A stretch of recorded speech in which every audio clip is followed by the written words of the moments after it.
नमस्कार, देवभूमि लाइव देख रहे हैं आप। आपके साथ मैं हूं सुरभि तिवारी। उत्तराखंड में बुधवार को कोरोना के 513 नए मामले दर्ज किए गए। वहीं कोरोना के एक्टिव केस की संख्या की अगर बात की जाए तो 10,000 के नीचे अब यह आंकड़ा पहुंच गया है। एक दिन में 22 मरीजों की मौत हुई है। वहीं स्वास्थ्य विभाग की ओर से जारी बुलेटिन के मुताबिक बुधवार को अल्मोड़ा में 89, बागेश्वर में 16, चमोली में 25, चंपावत में 8, देहरादून में 114, तो वहीं हरिद्वार में 79 और नैनीताल में 51, पौड़ी में 35, पिथौरागढ़ में 32, रुद्रप्रयाग में 10, टिहरी में 17, उधमसिंह नगर में नए केस अब तक सामने आ चुके हैं। प्रदेश में रिकवरी दर की अगर बात की जाए तो रिकवरी दर भी अब बढ़ता हुआ नजर आ रहा है। 93.41% पर पहुंच गया है। तो 10,000 से कम अब तक एक्टिव केस बताए जा रहे हैं। और वहीं देहरादून के आंकड़े आपको बता रहे हैं कि 24 घंटे में 513 नए केस अब तक सामने आ चुके हैं और रिकवरी रेट देखिए 93.41% हो गया है पूरे प्रदेश में। तो कोरोना से अब तक जिन लोगों ने जान गंवाई है 6,849 का यह आंकड़ा बताया जा रहा है। मरने वालों की संख्या 24 घंटे के आंकड़े आपको बता रहे हैं कि 24 घंटे में अब तक कई और नए केसेस की पुष्टि की जा चुकी है और अब भी 10,000 से कम अब एक्टिव केस बताए जा रहे हैं। एक्टिव केस है लेकिन अब गिरावट दर्ज की जा रही है। 22 लोगों ने बीते 24 घंटे में अपनी जान गंवाई है। प्रदेश में रिकवरी रेट जो है वो बढ़ता हुआ नजर आ रहा है क्योंकि 93.4 के पास ये आंकड़ा पहुंच गया है। ये प्रतिशत बेहद गौर करने वाला क्योंकि रिकवरी रेट लोगों के बीच ज्यादा देखी जा रही है और वहीं केसेस में कमी धीरे धीरे देखी जा रही है। तो 10,000 से कम एक्टिव केस बताए जा रहे हैं और कोरोना से 24 घंटे में 22 लोगों ने अब तक अपनी जान गंवाई है। और वहीं देहरादून में उत्तराखंड में ब्लैक फंगस का कहर भी जारी है। ब्लैक फंगस के मरीज में लगातार बढ़ोतरी हो रही है। ब्लैक फंगस के मरीजों की संख्या अब 335 हो चुकी है। वहीं ब्लैक फंगस से अब तक 50 लोगों की मौत हो चुकी है। तो ब्लैक फंगस का प्रकोप उत्तराखंड में अभी भी देखने को मिल रहा है। ब्लैक फंगस के लगातार मरीज सामने आ रहे हैं जो कि अब ये संख्या बढ़कर के 335 हो चुके हैं। वहीं 50 लोगों ने इस फंगस की वजह से अपनी जान भी गंवा दी है। तो 50 लोगों की जहां जान गई है वहीं आंकड़ा धीरे धीरे बढ़ता चला जा रहा है। ब्लैक फंगस के मामलों में इजाफा दर्ज किया जा रहा है। जहां कोरोना के मामलों की अगर बात कर रहे हैं तो वहां पर गिरावट देखी जा रही है लेकिन ब्लैक फंगस के मामलों में उछाल भी देखने को मिल रहा है। तो देहरादून से जुड़ी हुई ये जानकारी आपको दे रहे हैं कि ब्लैक फंगस के मामले लगातार सामने आ रहे हैं। मरीजों का आंकड़ा बढ़ता चला जा रहा है। अब ये संख्या बढ़कर के 335 हो चुकी है।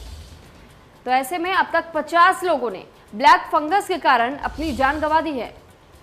ब्लैक फंगस से अब तक 50 लोगों की मौत की पुष्टि की जा चुकी है। बड़ी जानकारी ब्लैक फंगस से जुड़ी हुई। देहरादून में उत्तराखंड में लगातार ब्लैक फंगस का कहर देखने को मिल रहा है और लगातार मरीजों की संख्या में बढ़ोतरी भी देखी जा रही है। 50 लोगों ने जान भी गंवा दी है और इस पर लगातार राज्य सरकार की तरफ से भी काम किया जा रहा है। इंजेक्शन की व्यवस्था भी की जा रही है क्योंकि इंजेक्शन की कमी भी कई राज्यों में सामने आई थी जिसमें से एक उत्तराखंड भी था। और ऐसे में ब्लैक फंगस की चपेट में जो लोग आए हैं उनको जल्द से जल्द ठीक करने के लिए उनका इलाज ठीक तरीके से हो सके, इस पर राज्य सरकार की तरफ से भी काम किया जा रहा है। लेकिन जो मामले हैं उसमें इजाफा दर्ज किया जा रहा है। तो ब्लैक फंगस के मरीजों में लगातार बढ़ोतरी देखी जा रही है। उत्तराखंड से जुड़ी हुई ये जानकारी आपको दे रहे हैं। ब्लैक फंगस के मरीजों की संख्या बढ़कर के 335 हो चुकी है और वहीं 50 से अधिक लोगों की मौत होने की पुष्टि की जा रही है।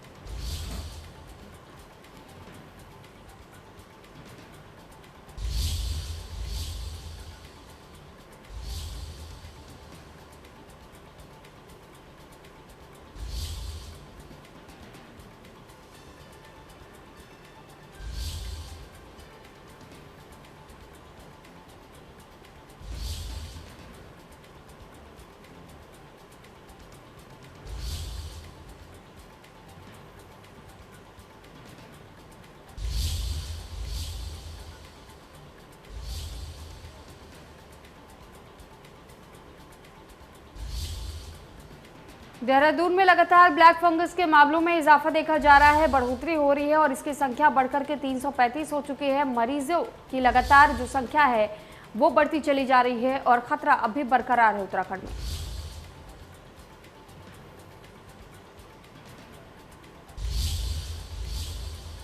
और इस पर अधिक जानकारी के साथ हमारे साथ सुभाष गौर लाइव जुड़ चुके हैं। सुभाष, आपसे जानकारी चाहेंगे कि अभी जिस तरीके से उत्तराखंड में लगातार जो इजाफा देखा जा रहा है ब्लैक फंगस के मामलों में, आखिर इसको किस तरीके से कंट्रोल करने की रणनीति तैयार की जा रही है राज्य सरकार की तरफ से?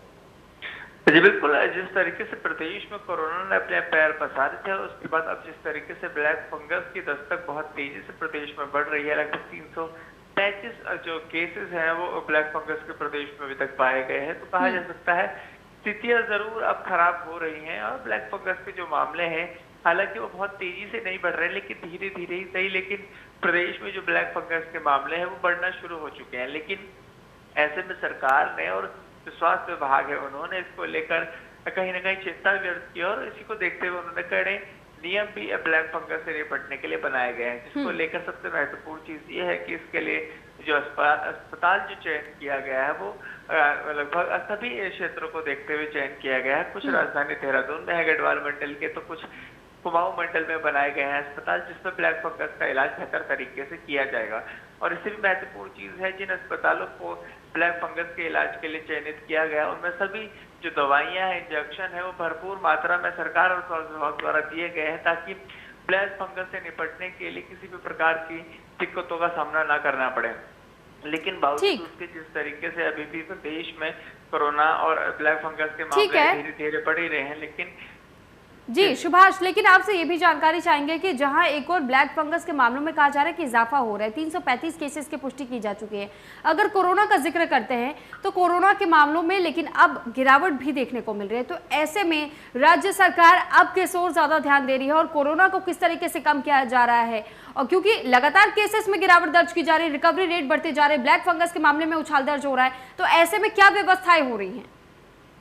जी बिल्कुल, कोरोना के मामले जरूर कम हुए हैं, लेकिन अभी ये नहीं कहा जा सकता कि कोरोना प्रदेश में पूरी तरीके से खत्म हो गया।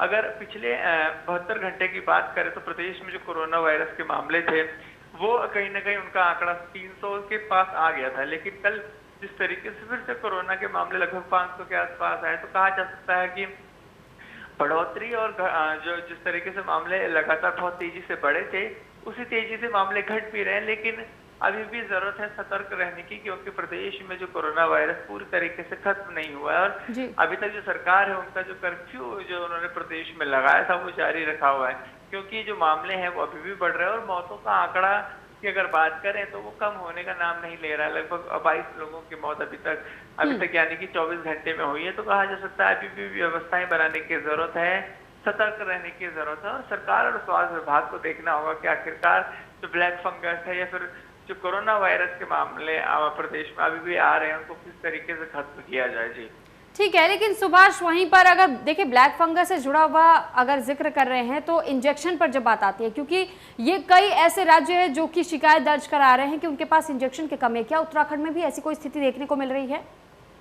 जी बिल्कुल, शुरुआती दौर में जरूर ये देखने को मिला था कि जो ब्लैक फंगस में लगने वाले इंजेक्शन है वो नहीं मिल पा रहे थे और जो राजधानी देहरादून के आसपास के अस्पताल यानी चाहे वो ऋषिकेश एम्स हो, उनके जो तीमारदार थे वो राजधानी देहरादून पहुंच रहे थे इंजेक्शन लेने के लिए। देहरादून सीएमओ ऑफिस से उन लोगों को इंजेक्शन मिल भी रहे थे, लेकिन उसके बावजूद भी बड़ी समस्या ये आ रही थी कि आखिरकार वो अस्पतालों तक इंजेक्शन क्यों नहीं पहुंच रहे हैं, तीमारदारों को उन इंजेक्शनों को लेने के लिए भटकना क्यों पड़ रहा है।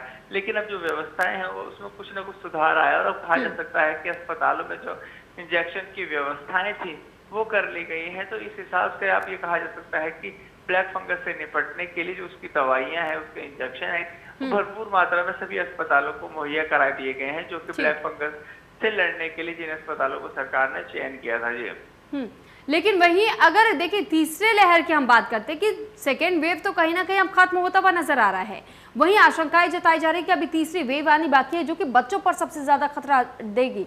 तो ऐसे में क्या तीसरी लहर के लिए तैयारी कर ली गई है उत्तराखंड में या फिर अभी कुछ और स्टेप्स लेने बाकी हैं? जी बिल्कुल, तैयारियां सरकार और स्वास्थ्य विभाग लगातार कर रहा है, लेकिन क्योंकि जिस तरीके से पहली लहर के बाद दूसरी लहर में कहीं ना कहीं बड़ा खामियाजा स्वास्थ्य विभाग को भुगतना पड़ा था, सरकारों को भुगतना पड़ा था, तो अब सरकार और स्वास्थ्य विभाग चाहेगा कि ऐसे खामियाजे उनको तीसरी लहर में ना भुगतना पड़े और उसको देखते हुए जो तैयारियां हैं वो जरूर सरकार और स्वास्थ्य विभाग द्वारा की जा रही है। लेकिन अभी ये कहना ठीक नहीं होगा कि जो व्यवस्थाएं हैं वो पूरी तरीके से कर ली गई है, क्योंकि जो स्वास्थ्य विभाग है वो बड़ा विभाग है और जो स्वास्थ्य विभाग में जो भी मूलभूत सुविधाएं चाहिए होती है या फिर जो भी अस्पताल बनाने होते हैं उनमें लंबा समय लगता है, लेकिन कुछ सीमित समय में टेम्परेरी अस्पताल बनाने की जो योजना थी सरकार की, उस पर लगातार सरकार काम कर रही है और लगातार जो ऑक्सीजन बेड है उनकी व्यवस्था बढ़ाने की कोशिश सरकार लगातार कर रही है। हालांकि अभी तीसरी वेव का इंतजार सरकार नहीं कर रही है, सरकार चाह रही है कि जो व्यवस्थाएं हों उनको बेहतर बना लिया जाए। जी चलिए ठीक, बहुत धन्यवाद सुभाष आपका तमाम जानकारी हम तक पहुंचाने के लिए। तो वहीं मुख्यमंत्री तीरथ सिंह रावत की अध्यक्षता में अब राज्य सचिवालय में प्रदेश मंत्रिमंडल की बैठक हुई है। बैठक में 14 प्रस्तावों पर कैबिनेट की मुहर लग गई है। कैबिनेट की बैठक में वत्सालय योजना को मंजूरी दे दी गई है। इसके तहत उत्तराखंड सरकार कोविड में माता पिता को खो चुके बच्चों का सहारा बनेगी। वहीं कोविड से पर्यटन व्यवसाय को हुए नुकसान पर व्यवसायियों को राहत देने के प्रस्ताव को भी मंजूरी दे दी गई है। पर्यटन कारोबार को हुए नुकसान की वजह से कर्मियों को 2500 रुपए 2 महीने के लिए दिए जाएंगे और travels tour operator, rafting guide आदि को आर्थिक सहायता दी जाएगी। पर्यटन में नवीनीकरण शुल्क माफ किया जाएगा और कोविड की स्थिति को देखते हुए मुख्यमंत्री स्वरोजगार योजना को मंजूरी दे दी गई है। इससे 20,000 लोगों को फायदा होगा। इसके लिए 10 करोड़ रुपए का खर्च आएगा, जिसमें कि 5 करोड़ रुपए हंस फाउंडेशन देगा और छोटे कार्यों को बढ़ावा दिया जाएगा। 10,000 से 15,000 रुपए के प्रोजेक्ट पर 5,000 रुपए का अनुदान किया जाएगा। वहीं शिल्पकार प्रोत्साहन योजना जारी रहेगी और कैबिनेट ने योजना की अवधि को 5 साल तक के लिए बढ़ा दिया है।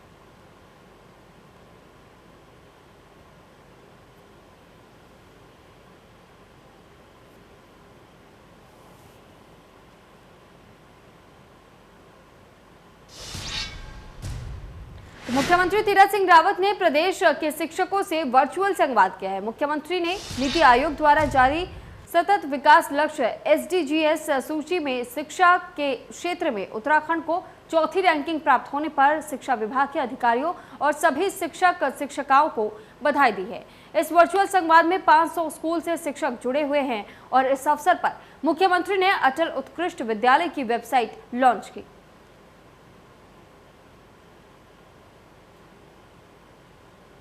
आज भी हम लोग उत्तराखंड में नंबर 2, नंबर 3 है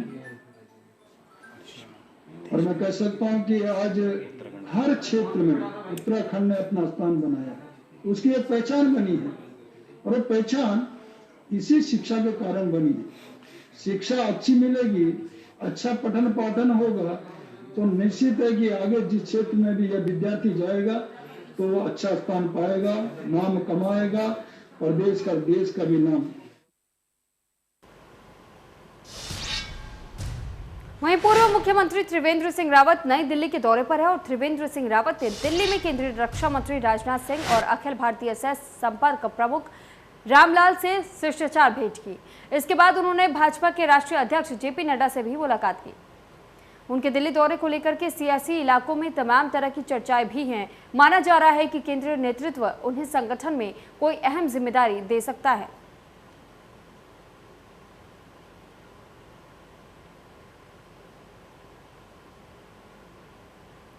तो तस्वीरें भी आपको दिखा रहे हैं दिल्ली दौरे पर बताए जा रहे पूर्व सीएम त्रिवेंद्र सिंह रावत, जहां पर राजनाथ सिंह से भी उन्होंने मुलाकात की है और साथ ही साथ ये भी कयास जताए जा रहे हैं कि इस मुलाकात के बाद से सियासी हलचल जो है वो तेज होती हुई नजर आ रही है, क्योंकि ये कहा जा रहा है कि हो सकता है कि पूर्व सीएम त्रिवेंद्र सिंह रावत को नई जिम्मेदारी और अहम जिम्मेदारी सौंपी जा सकती है।